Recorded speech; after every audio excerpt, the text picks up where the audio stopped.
15. Good afternoon, selamat siang. Good afternoon. Today we will have a combined service and I will deliver the message in Indonesian. So for you, the English-speaking congregation, to please go to Do the you speak Indonesia? back. Pak Artiman will help with the translation. And since Fred is not here, the youth also will stay here.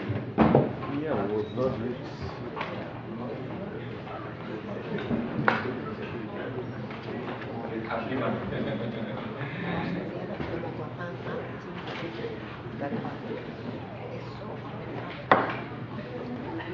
Artiman is excellent translator. Make it also with Mike. You don't mind? You can go to the back and Artiman will help you with the translation. Well, apparently we are left behind. Kemarin tidak ikut rapture. Well, I'm glad and I'm thankful that no congregation here believe in the false prophecy that Pastor Harold Camping predicted. Yeah, last year we have learned that no one knows when the second coming is. Ya. Tahun lalu kita sudah belajar bahwa kedatangan Tuhan Yesus itu sesuatu yang misteri, sesuatu yang tiba-tiba saja seperti pencuri. Ya. Pencuri tidak akan call saudara dulu kan, Mrs. Betsy Tan, I will come to your house and will steal something. No, ya, akan tiba-tiba ya. Juga dikatakan bahwa yang penting itu kita siap sedia. Ya. We should live every day as if that was our last day on earth. Ya, itu yang paling penting. Nah, hari ini banyak gereja yang membahas tentang kedatangan Tuhan Yesus kedua kali, tapi karena kita sudah pernah membahasnya, kita akan membahas satu tema yang lain yang saya harap ini menjadi challenge bagi kita yang sudah menerima anugerah Tuhan. Mari kita baca Roma 12, satu ayat saja. Roma 12 ayat 1. Roma 12 ayat 1. Mari kita baca bersama-sama. Roma 12 ayat 1.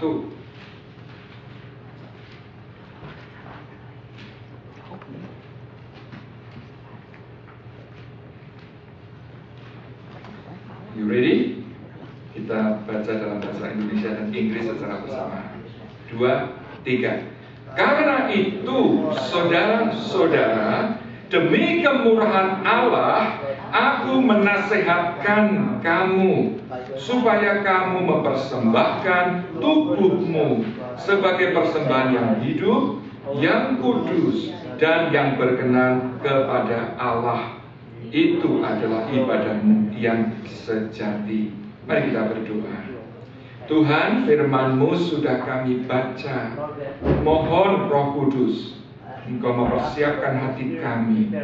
Engkau membantu pikiran kami untuk bisa berkonsentrasi, mengerti, percaya, dan melakukan firman-Mu.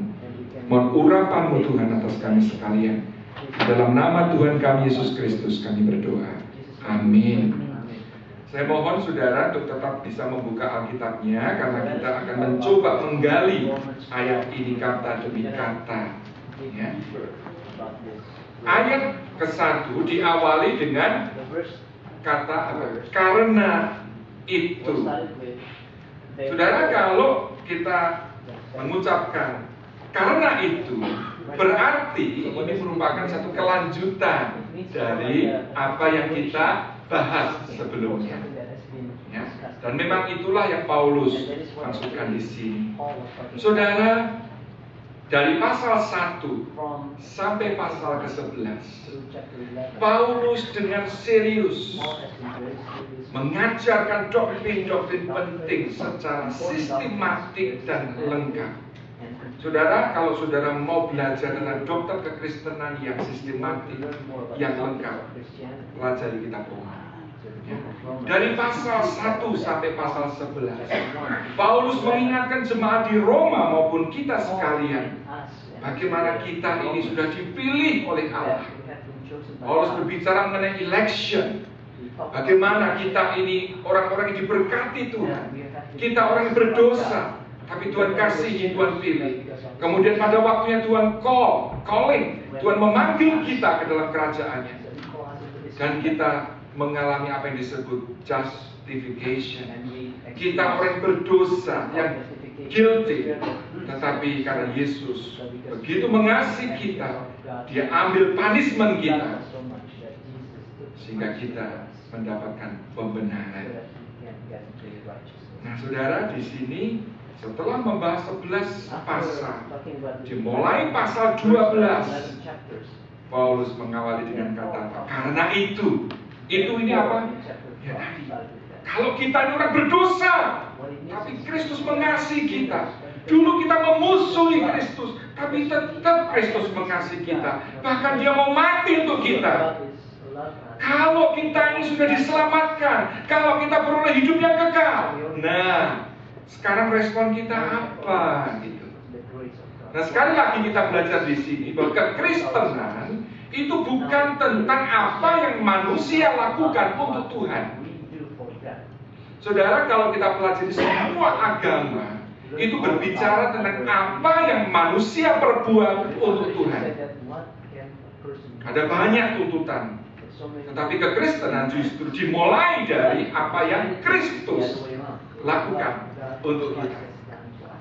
11 pasal menjelaskan apa yang Yesus Kristus sudah perbuat bagi kita. Nah, sekarang bagaimana respons kita? Jadi saudara, kita sebagai anak-anak Tuhan, ya, kita tidak perlu takut lagi mengenai bagaimana kalau kita meninggal nanti. Makanya saudara, anytime, ya, anytime Yesus datang, anytime kita meninggal. 3 hari yang lalu saudara, saya mendapat berita duka dari jemaat yang sebelumnya saya layani. Penginjil kami yang melayani di gereja cabang, masih muda saudara, meninggal kena kanker usus. Kasihan. Waktu kami berangkat ke sini itu anaknya yang nomor 1 masih kecil, ya, jadi sekarang baru umur 7 tahun, adiknya baru umur 2 tahun. Mamanya baru umur 35 tahun. Sudah tidak punya suami atau papas, ya. Well, kita tahu bagi mereka yang meninggal di dalam Tuhan, dia a better place, ya kan? Yang kasihan memang ditinggalkan. Nah, kita sendiri saudara, kita harus siap itu. Kita tidak tahu hari ini kita ketemu begini, anytime saudara. Nah, jadi itu bukan concern kita, karena kita sudah siap. Yang menjadi perhatian kita adalah bagaimana sekarang ini kita menjalani atau mengisi hidup yang sudah ditebus oleh Tuhan. Bagaimana kita meresponi karya Tuhan, bagaimana kita meresponi kasih Kristus. Nah, di sini kita lihat mulai pasal 12. Setelah Paulus berbicara mengenai doktrin, sekarang Paulus berbicara mengenai apa? Aplikasi dari doktrin itu. Saudara, doktrin yang benar akan membawa perubahan hidup.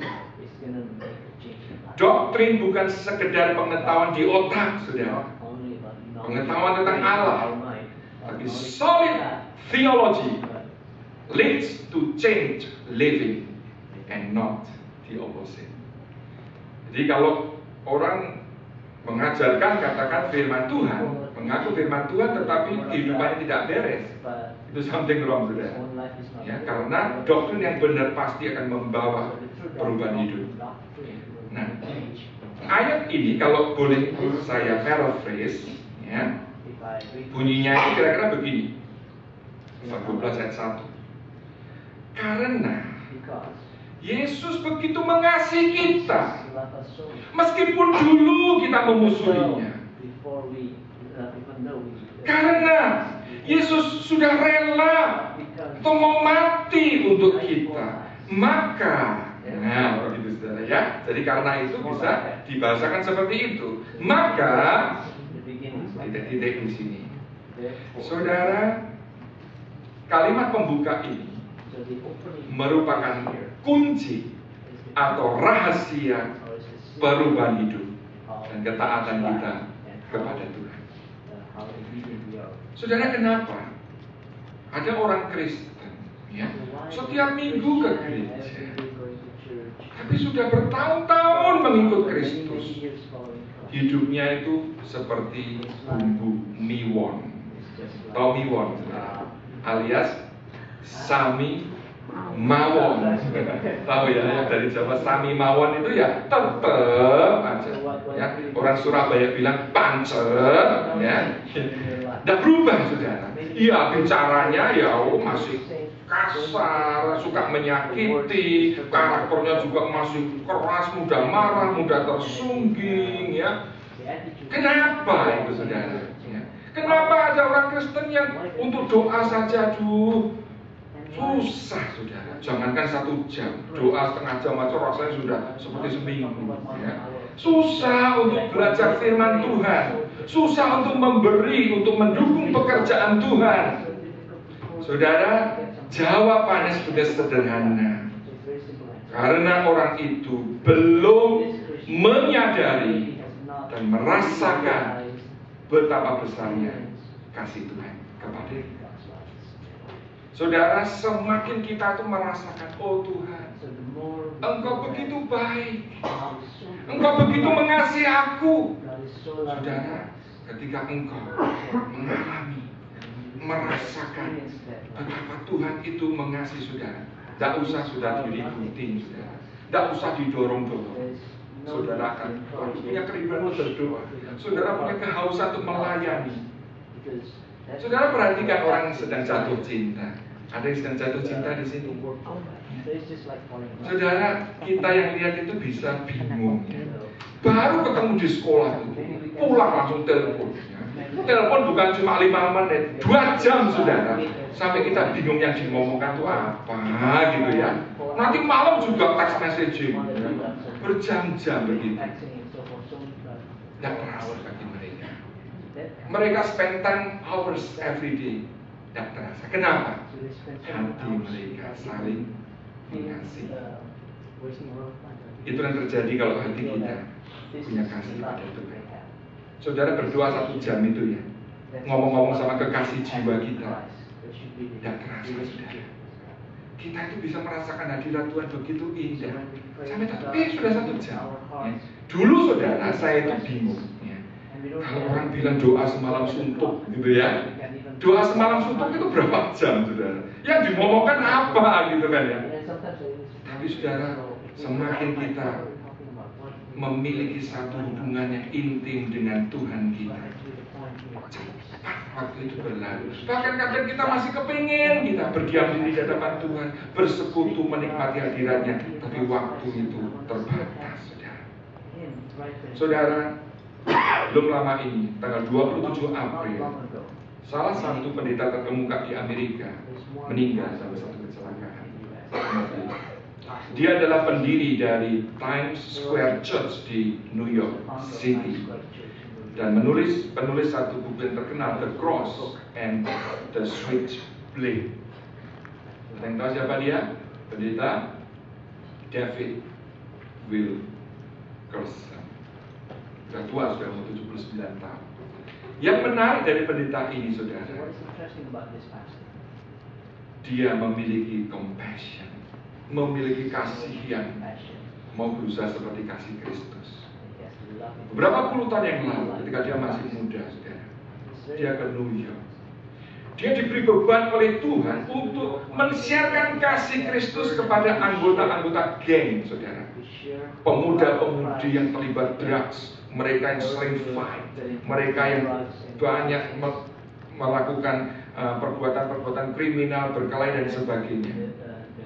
Dan somehow Tuhan memimpin pendeta David Wilkerson ini untuk berjumpa dengan pemimpin mau namanya Nicky Cruz. Saya pernah menceritakan tentang Nicky Cruz beberapa waktu yang lalu. Pemuda ini, saudara, kejam, sadis, saudara, karena memang dia grew up tidak mendapatkan kasih dari orang tua. Sudah hatinya penuh kemarahan, kebencian. Dia tidak mengenal siapa Tuhan dan tidak mau tahu tentang spiritualitas. Tapi pendeta Wilkerson datang pada Nicky dan ceritakan Jesus loves you. Nicky marah, diusir, ludahi muka pendeta ini. Kamu kalau berani ketemu aku lagi, kamu bisa mati. Jawaban pendeta David gimana? Seandainya kamu bunuh aku, engkau potong-potong tubuhku sampai menjadi hancur, setiap bagian akan berkata, Yesus mengasihi, mengasihi. Nicky Cruz marah, saudara, usir kowe. Tapi pendeta David ini terus, saudara, dalam setiap kesempatan dia berdoa, dia menjumpai Nicky Cruz ini, sampai kemudian, to make a long story short, Nicky Cruz ini dimenangkan. Bukan saja Nicky Cruz bertobat, orang yang kejam ini, saudara, sekarang menjadi penginjil. Dan hari ini sudah berapa ratus ribu pemuda-pemudi yang keluar dari rumah, mereka hidup di jalan, dilayani. Tuhan sekarang memakai Nicky Cruz melayani anak-anak jalanan, anggota-anggota geng. Bagaimana dia dimenangkan? Melalui kasih Kristus. Saudara, begitu juga dengan kita. Pada saat kita ini merasakan kasih Tuhan yang luar biasa, kita tidak akan pernah menjadi orang besar. Sebab itu ini kunci, kata kunci, saudara. Karena itu, ya. Jadi itu bukan sekedar itu, saudara. Itu menuju kepada apa yang Yesus sudah perbuat untuk kita. Nah, dia memulai. Karena itu, saudara-saudara, demi kemurahan Allah, ya, demi kemurahan Allah, by the mercies of God. Di sini Paulus juga menekankan satu aspek lain, yaitu mercy. Sudah masih ingat apa definisi mercy? Apa bedanya mercy and grace? Mercy itu di dalam bahasa Indonesia bisa diterjemahkan juga sebagai rahmat. Rahmat dan anugerah. Nah, saya mau ingatkan ini dua konsep yang berbeda. Secara singkat, anugerah itu berarti kita menerima apa yang sepatutnya kita tidak terima. Ya, yaitu apa? Keselamatan. Kita ini tidak sepatutnya menerima anugerah keselamatan itu. Sebaliknya mercy atau rahmat itu kita tidak menerima apa yang sepatutnya kita terima. Bisa mengikuti? Anugerah itu berarti kita menerima apa yang tidak patut kita terima. Sebaliknya rahmat itu kita tidak menerima apa yang sepatutnya kita terima. Dalam hal ini apa yang sepatutnya kita terima apa?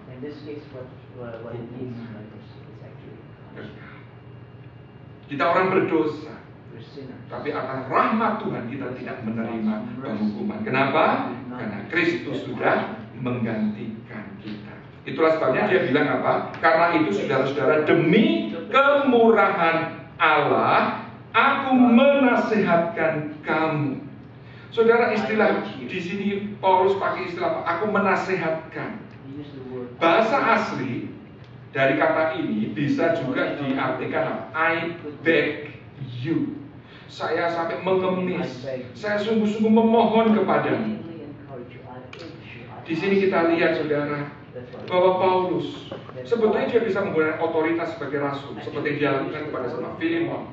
Dia punya otoritas, dia perintahkan Filemon lakukan ini.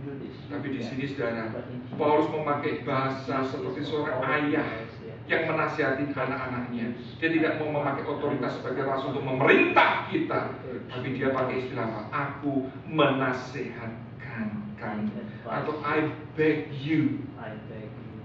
Betapa Paulus ingin, saudara, kita ini sebagai anak-anak Allah tidak perlu diperintah-perintah, tapi biarlah dengan kesadaran kita sendiri kita mau melakukan apa yang Tuhan mau.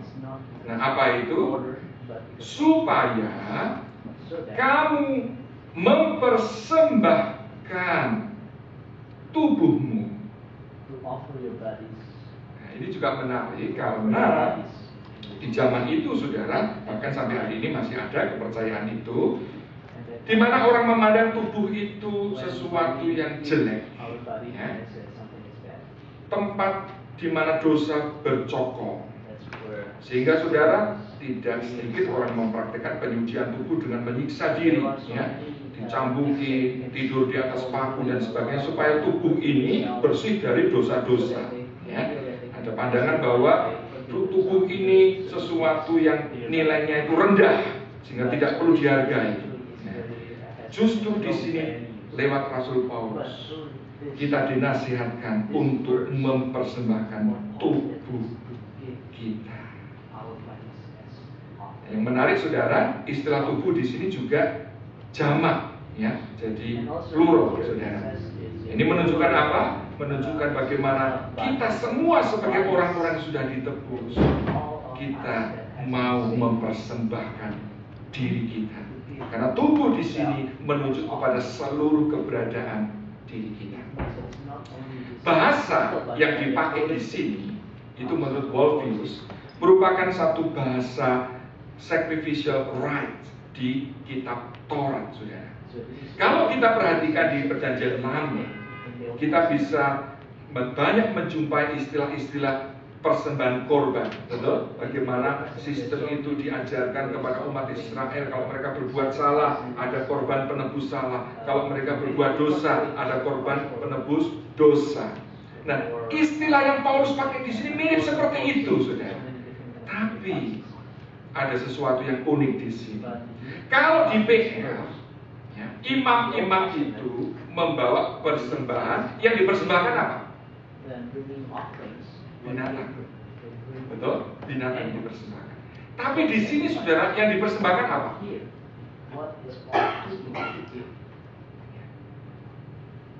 Ini merupakan satu konsep yang unik di dalam kekristenan, yang dimulai dari siapa? Tuhan Yesus sendiri. Pada saat Tuhan Yesus mempersembahkan dirinya di kayu salib, Yesus di satu pihak dia adalah sebagai sang imam besar yang membawa persembahan pendamaian kepada Allah. Tapi di lain pihak yang dipersembahkan apa atau siapa? Dirinya. Paulus mengikuti apa yang Tuhan Yesus sudah lakukan. Di sini kita juga di satu pihak, kita ini siapa? Imam, saudara. Ingat 1 Petrus 2:9, kamulah imamat yang rajani. Imam perjanjian baru bukan suku Lewi lagi. Saudara dan saya hari ini adalah apa? Priest, royal priest. Nah, kita sebagai priest membawa persembahan, tetapi yang kita persembahkan bukan binatang, tetapi tubuh kita. Saudara-saudara bisa mengikuti satu konsep yang unik yang di dalam Kristenan. Nah, tubuh yang seperti apa yang dipersembahkan? Disebut yang pertama, yang apa? Sebagai persembahan yang hidup. Nah, kalau Yesus tadi dia mempersembahkan dirinya, dia apa? Mati. Nah, karena Yesus sudah mati, kita tidak perlu lagi untuk mati. Jadi persembahan korban itu hanya Yesus saja yang sanggup lakukan itu. Kita puji Tuhan, saudara. Bayangin kalau kita sekarang diminta, saudara, kamu harus mempersembahkan tubuhmu. Sana pergi ke altar, dibakar, buah dalam kali ya. Puji Tuhan ya, kita ini tidak disuruh begitu. Justru kita di sini dibilang persembahan tubuh sebagai persembahan yang hidup, saudara. Nah, artinya saudara, tubuh yang sudah ditebus ini kita persembahkan kepada Tuhan. Pertanyaannya berbahaya. Kenapa? Saudara, kita manusia punya dua substansi, ya. Material dan spiritual. Yang nampak dan yang tidak nampak. Yang sementara dan yang bersifat kekal. Apa itu? Yang pertama menunjuk kepada tubuh. Yang kedua menunjuk kepada roh. Ini di dalam istilah teologi disebut dikotomi atau dikotomi. Dua substansi. Orang ateis hanya melihat satu substansi, materi. Manusia mati, selesai. Kita believers, kita percaya ada dua substansi. Memang ini akan mati. Tubuh kita mati, bisa sakit, bisa rusak. Tapi ingat, ada substansi lain yang bersifat kekal, yang tidak nampak, yang bersifat spiritual. Nah, saudara, pertanyaan kembali lagi, kenapa kok tubuh kita ini disuruh mempersembahkan, dipersembahkan?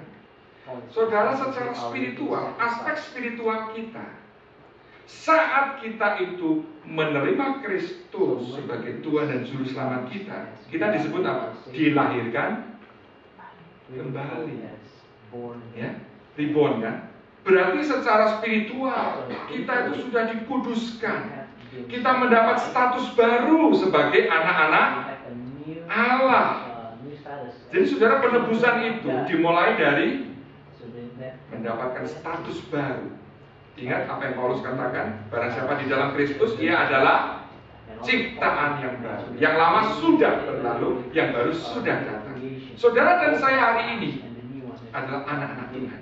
Kita tidak lagi dipandang sebagai orang berdosa. Ingat, kita sudah dibenarkan. Nah, pertanyaannya, bagaimana dengan tubuh kita ini? Saudara, sebelum dan sesudah kita percaya pada Tuhan Yesus, tubuh kita berubah enggak? Enggak, saudara. Yang tadinya gendut ya tetap gendut, kecuali kalau diet. Ya. Yang tadinya hidungnya ke dalam tetap ke dalam, kecuali operasi plastik. Loh, gitu kan ya? Artinya apa? Tubuh kita ini tetap sama, saudara. Sel-sel di otak kita ini langsung hilang enggak? Memori-memori pornografi, trauma langsung hilang saat kita terima Tuhan Yesus? Enggak, saudara. Masih ada di situ. Nah, disinilah bahayanya. Kalau orang Kristen hanya mau percaya Yesus, terima Tuhan Yesus, tapi tubuhnya tidak diserahkan kepada Tuhan Yesus, apa yang terjadi? Kita bisa seperti Dominic Strauss-Kahn. Ingat tak berita itu, Dominic Strauss-Kahn, ketua IMF, saudara. Saya waktu baca tentang dia ini tidak habis ngerti ya. Aduh, dia tuh kurang apa gitu. Saya tahu sebagai ketua IMF itu gajinya berapa tiap tahun? Sedikit lebih tinggi dari gaji saya. 441.980 dolar, bukan rupiah, dolar. Jadi hampir setengah juta dolar. Itu baru gaji. Belum, saudara, tunjangan tahunan itu sebesar 79.120 dolar. Udah begitu, saudara, jumlah itu terpisah dari biaya hiburan yang menurut kontrak akan diganti dengan sistem reimburse. Makanya dia waktu ketangkap itu di hotel yang semalam berapa? 3.000 dolar. Bayangin. No problem, yang bayar siapa? Negara-negara diutangi IMF, saudara. Saudara, disebutkan dalam kontrak biaya perjalanan dan hotel untuk Strauss-Kahn dan istrinya ditanggung IMF. Tercantum juga dalam kontrak bahwa Strauss-Kahn dan siapapun dalam keluarganya kalau terbang ya, itu boleh dengan penerbangan kelas 1 setiap kali dia terbang dalam urusan formal. Saudara ngaku saudaranya boleh, saudara ikut. Bayangin, saudara, jutaan dolar boleh dikasih siapa? Dia sudah punya keluarga. Tapi saudara, inilah satu contoh. Saudara jangan pikir loh, aku tidak mungkin itu bisa jatuh seperti dia. Kita orang Kristen pun, kalau kita tidak mau mempersembahkan tubuh kita ini, iblis bisa pakai tubuh kita untuk apa? Untuk adultery, untuk diumbar. Saudara, ingat, jangan saudara kita berpikir aku sudah ke gereja kok, aku sudah jadi anak Tuhan. Saudara, belum cukup. Tubuh kita ini harus kita persembahkan ya, supaya iblis tidak lagi mendapat kesempatan memakainya. Ingat Paulus bilang apa? Put to death ya. Matikan itu nafsu-nafsu di dalam tubuh, tentang nafsu keserakan akan uang, nafsu kemarahan, nafsu akan seks.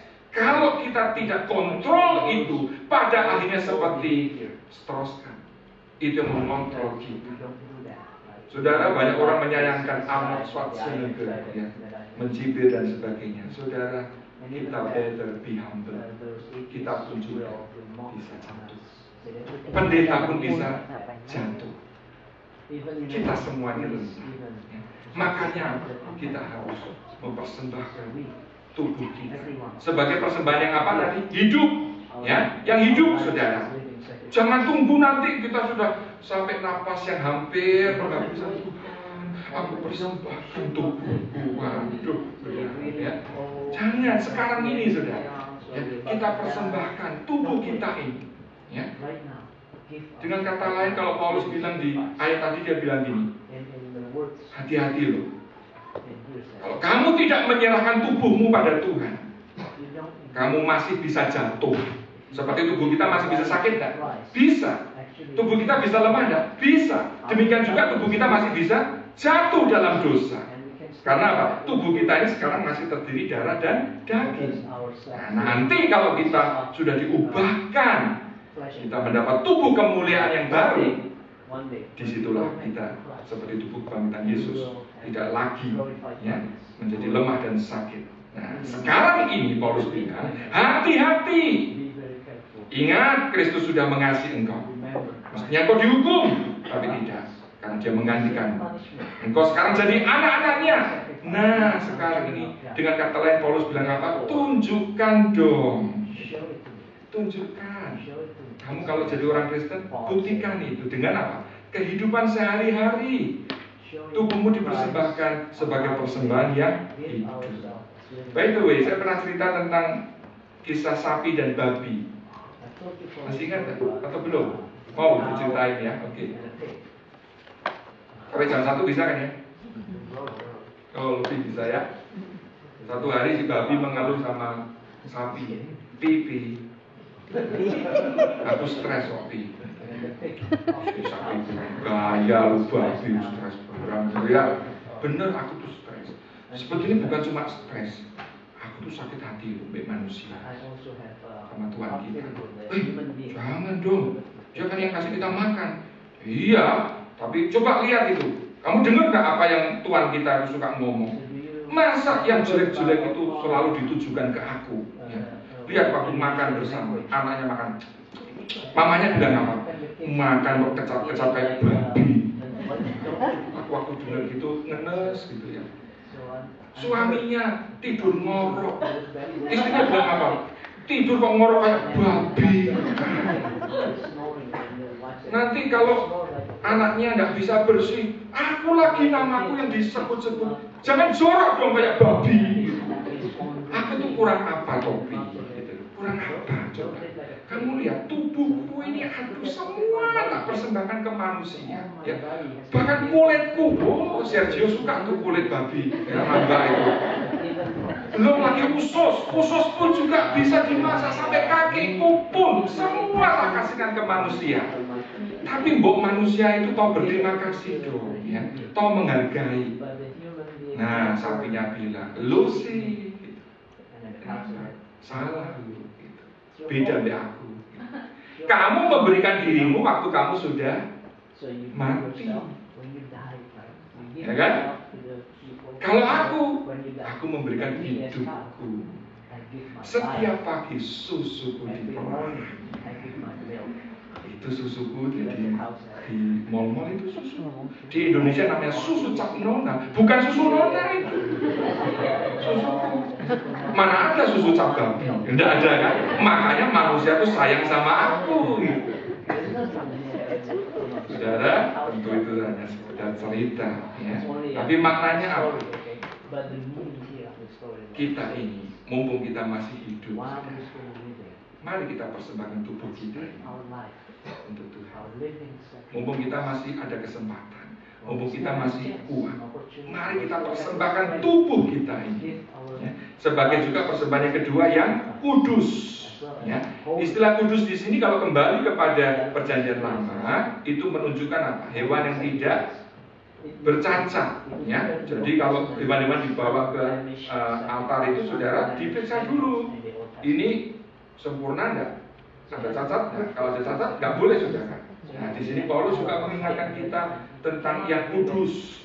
Artinya jangan kita mempersembahkan tubuh kita. Ya kalau Minggu kudus. Kalau tengah minggu dari kota kudus, lainnya. Jadi artinya kudus semua. Ya, kita dipisahkan dari dunia, dari segala kecemaran. Yang ketiga dikatakan yang apa? Berkenan kepada Allah. Saudara, kalau kita itu mengasihi seseorang, Ya. Pada saat kita memberi dia sesuatu, tentu kan kita tidak sembarangan. Ya.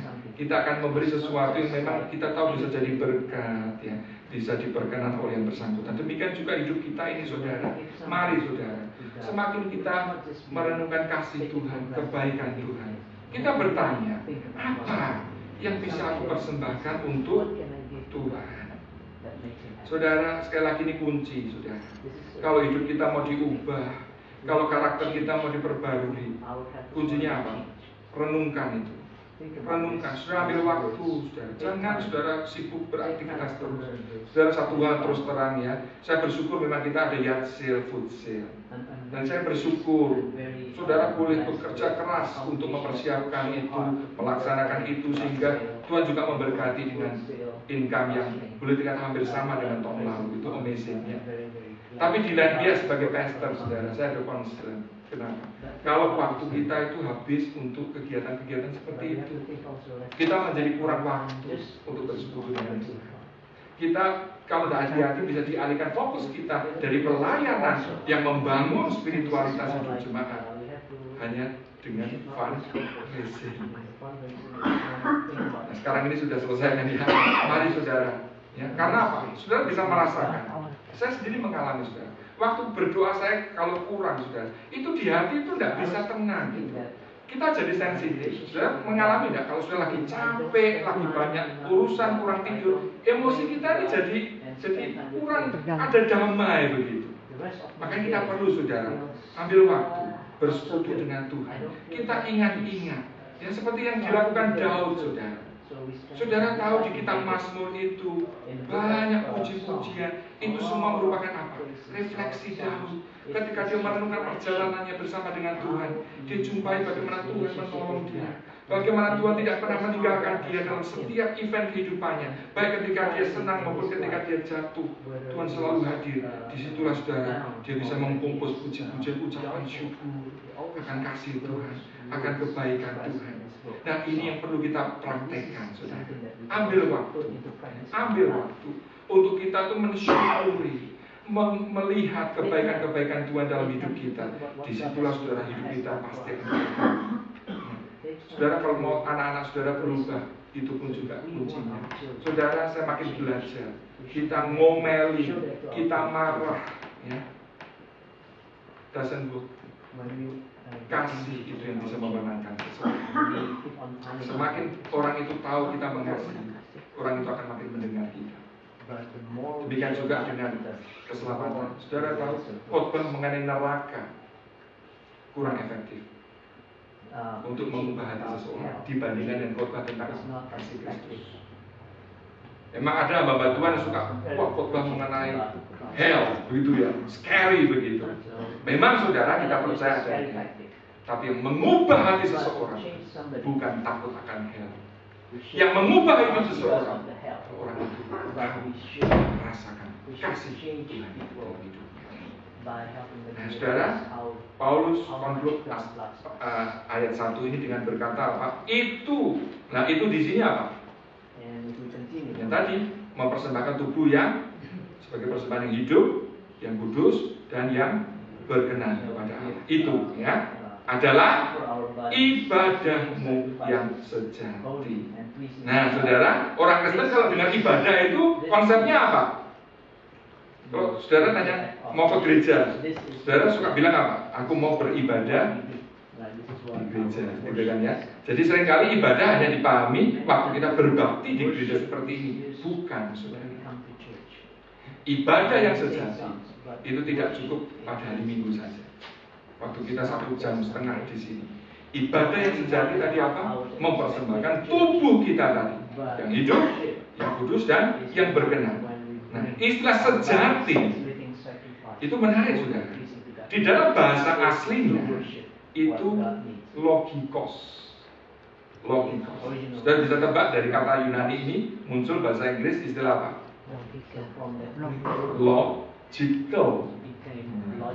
Jadi sebetulnya terjemahan hurufiah untuk sejati. Jadi ibadah yang sejati itu ibadah yang apa? Logikos. Logikos itu artinya yang apa? Yang memang sudah seharusnya, ya. Orang Chinese bilang Chengli, ya, Chengli, tahu Chengli ya? Jangan jadi Bo Chengli, ya. Kalau kita ini sudah diselamatkan, Chenglinya apa? Chenglinya ya logikanya kita tidak usah disuruh-suruh, tidak usah aduh, harus diingatkan terus. Kita sebenarnya punya kerinduan. Hari Minggu, aduh Tuhan terima kasih. Seperti kata pemasmur, aku ketika tahu akan ke rumah Tuhan, hatiku penuh dengan sukacita. Saudara tadi waktu mau ke gereja, artinya sukacita atau berat sekali. Kok Minggu ya? Kok gereja ya? Gitu. Sampai tadi ke gereja dengan sukacita. Semua ada ya. Kalau kita punya rasa sukacita berarti kita tuh mau ketemu dengan kekasih kita. Tuhan itu ada sukacita, ada gairah, saudara. Nah itu sesuatu yang logikal, saudara. Paulus bilang karena Tuhan itu mengasihi kita, Tuhan senang menerima kita. Makanya kalau kita membawa persembahan itu memang sudah seharusnya yang kita lakukan. Mari saudara, biarlah walaupun kita belum sampai di sini, kalau saudara ada waktu, renungkan kembali ayat ini. Renungkan. Saudara doa, Tuhan, ini kehendak-Mu. Saudara, kadang-kadang orang Kristen bertanya, tahunya kehendak Tuhan itu bagaimana ya? Memang saudara ada hal yang bersifat personal yang kita perlu berdoa sungguh-sungguh, bahkan doa puasa. Tapi yang general, hari ini kalau saudara mau tahu kehendak Tuhan, ayat ini, kehendak Tuhan atas setiap kita mempersembahkan tubuh kita sebagai persembahan yang hidup, yang kudus, dan yang berkenan kepada Allah. Itu adalah ibadah kita yang sejati. Mari kita berdoa.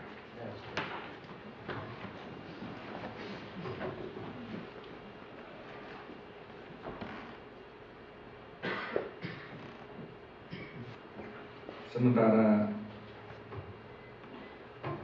saudara saat ini saya beri kesempatan untuk secara pribadi berdoa kepada Tuhan. Katakan, Tuhan, aku mau mempersembahkan tubuhku, seluruh keberadaanku untuk Kau pakai bagi kemuliaan-Mu. Rezi akan memainkan satu lagu. Sementara itu kita secara pribadi berdoa. Mari saudara, kita rededicate our whole lives to Him. Kita persembahkan tubuh dengan segala keinginannya, kemauannya kepada Tuhan, supaya hidup kita ini boleh menjadi persembahan yang harum, yang diberkenan oleh Dia.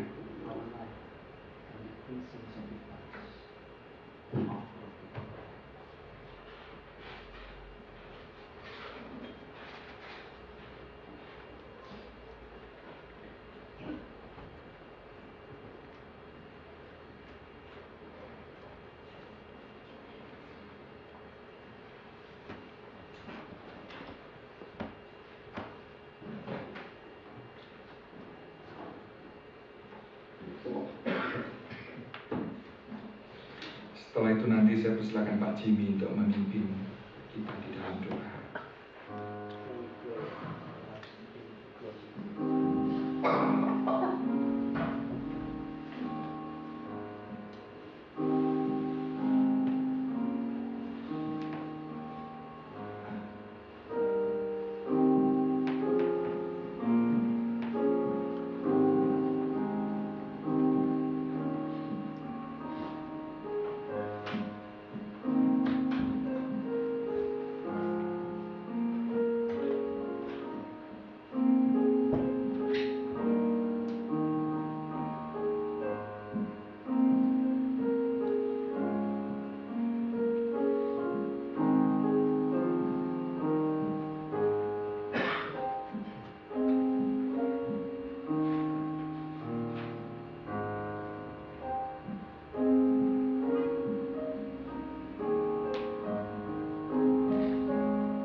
Lord, we just want to give thanks for your words that we just heard.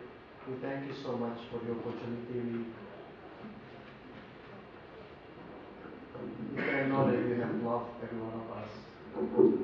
Not just that you give us not a common blessing, the sun or the air that we inhale every day, but you have given us a special blessing, which is the grace, Lord. So therefore we can have eternal life. We learn so much about how we supposed to live in our future, to dedicate our life, our spiritual life in you, Lord. So teach us to be obedient to you. Teach us to change to be more like you. We thank you so much, Lord. We want to love you more and more. Thank you, Jesus. In your name we pray. Amen. Amen. Thank you. Please arise. Mari kita mengakhiri ibadah kita pada hari ini.